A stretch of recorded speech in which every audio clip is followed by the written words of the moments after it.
And I looked at him and I instantly I knew what happened to Nimbus. Hey guys, it's Ashley. Welcome to my YouTube channel. I wanted to just make a video explaining what happened to Nimbus, how he became paralyzed, how his recovery process is, and how he is now. It was Labor Day weekend. I was out at 626 Night Market with my friends. I come home, it's about 12:30, 1 a.m. around there. I'm sitting on my couch decompressing, and Nimbus, he loves to sit on this. It's actually more wide than you can see. He just loves to plop up on here and, sit. He loves to kind of hang out on high places.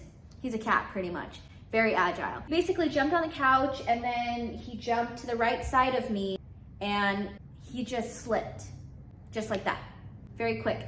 He always falls off the couch. And the next thing I know is he comes around the couch, dragging his legs, like his front paws were here. And I looked at him and I instantly I knew. My heart dropped. And I just knew. So I got up. I didn't want to move him because I just saw him. He's just shaking like crazy and panting. And I know that's extreme pain for him. Yeah, it's hard thinking about it. I got my keys and my bag and I just changed really quick because I was already in PJs and I just picked him up. I literally booked it out the door. Oh my gosh. Because it's, 1 a.m. I drove so fast, but still safe. When I got there, I picked him up, ran inside, and I just told the lady, the front desk, I'm like, take him in right now. He's paralyzed. And she goes, put him on the ground. And I'm like, what do you mean? So I put him on the ground. She goes, yeah. She took him back immediately. And I'm just sitting there in shock. I don't know. I'm just happy that he's there. And then I see someone from my high school there and she just starts talking to me about life. And I'm like, this is not the time, but I'm not going to try to be rude. I guess it was okay because she kind of got me out of my head because I was having a literal mental breakdown. I waited hours. There's always a huge line in emergency rooms, and I get put in the room and the emergency tech just, she looked at me and I said, just tell me, is it bad? And she just goes, it's bad. And she just, starts taking information about Nimbus and, I'm sitting there I don't really know what's happening. I'm thinking he needs surgery. It's just, I'm gonna lose my best friend. I was the worst, I don't know, this weird feeling. She basically just proceeded to tell me, he's paralyzed. They gave him a bunch of pain meds and I'm like, okay, she's like, let me tell you the worst case scenario. And I was like, okay, just give it to me. She said what it looked like was he's gonna get surgery and then, he may recover, he may not. His percentage of walking was 30 to 40%. And I'm sitting there just taking it all in. Sometimes, with cases like his with smaller dogs that he can't already use his bladder and he can't go to the bathroom by himself. And eventually the paralyzation will go up his spine leading to his lungs and his organs will stop working and he's just gonna pass away. I just sat there and I remember just trying to fight back tears. I don't like crying in front of people, but when it comes to Nimbus, I literally whoa, why am I getting emotional? I really,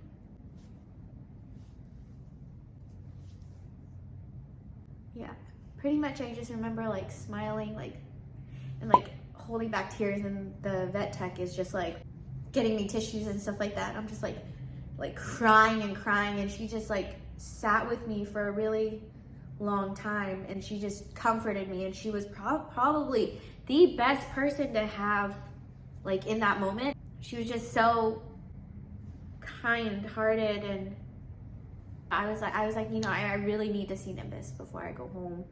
She's like, yeah, no problem. So I waited in there. She said someone's gonna come in and help me with the payment and the paperwork and stuff like that. And it was, upwards of 20,000 plus. They charge you for the surgery and everything that they're gonna need. So they overcharge you.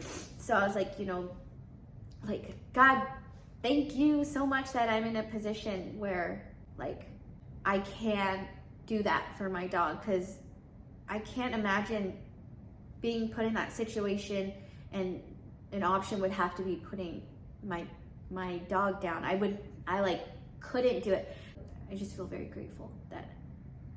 So basically I got to go see him, and he's just shaking, panting.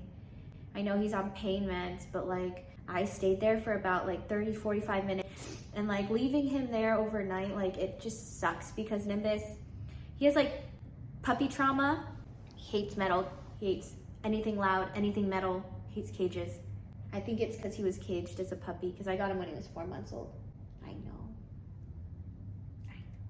I stayed with him as long as I could, and there's nothing I could do at that point. They're like, we'll call you tomorrow to get the MRI, blah, blah, blah, we'll do all that. I'm like, hey, say see you later, and I go home, and I'm like, not okay. I'm crying. I didn't want to tell my mom and dad or anyone really, because everyone knows how much Nimbus means to me, and to have something so traumatic, they know I would not be okay, and they'd be really worried. I didn't want anyone to worry, not until I knew what was happening with him. So I didn't tell anyone. And holding that kind of pain in, and it almost felt like shame. I felt so much shame and guilt, even though, I'm doing everything I can. It was out of my control, but I couldn't. So I basically bared that the whole weekend, and in the morning they called me. They said, the MRI machine not working. Why? Because it's 100+ degrees that weekend. MRI machines need to stay cool. And I'm like, great. They're like, we have to wait, this many hours and see if, it could work, and the tech's coming. And I'm like, they're like, it's Labor Day weekend. I'm like, no one's gonna go 4 p.m. They're like, you have to transfer him somewhere else. And I'm like, okay, well, I'm gonna transfer him. So I immediately just drive there, and they're trying to call other places to see if they'll take him in. And I'm like, oh my God, like, this is the worst thing ever. I'm like, call everywhere, I don't care, like whoever will take him in. And luckily, Access in Culver City was able to take him. I mean, they'll take him in, but the neurologist can't come until the next day. So I'm freaking out at this point, because I'm like, everything's just getting pushed back so much because it's a holiday weekend. And I was just so worried, because the vet tech basically said if he needs surgery, he needs to be in surgery within 12 to 24 hours. And I'm like, well, the time is ticking. Like, I was a mess. I was a real mess. Finally, I took him to Access, and they said, the neurologist will come in tomorrow to do the MRI. And I'm like, I'm just dying inside. So the next day happens, the neurologist comes in. He's like, maybe he may have IVDD, he may just have blah, blah, blah. Just so many things. So finally he got his MRI, and she read it, and she said, he doesn't need surgery. And I'm like, thank God, finally some good news, finally some certainty onto what's going on. And she said that he looked like a big white cloud thingy on his left side and a little bit on his right side on the spine, which means it's FCE. I'm not really sure of the words, but it means he had a stroke of the back. So basically a piece of cartilage comes off the spine or something, and it clogs the blood vessel, and he instantly becomes paralyzed. And this is apparently very common in a lot of dogs, and it happens in different ways. When they're running, they fall, they jump or something, it just happens. Basically, long story short, she said, there's nothing else we can do at this point. Nimbus needs to be sent home and recover at home. He needs to get into rehab immediately because he doesn't need surgery, and he's just paralyzed. He just needs to gain his senses back in his hind legs and recover. And I said, no problem, fine, I'm coming right now. She did say he was, I don't know if you're getting triggered by this word, like diarrhea, because he's so stressed. And I'm like, okay, I can't wait to take him home. I did not know the challenge I was up for when I took him home.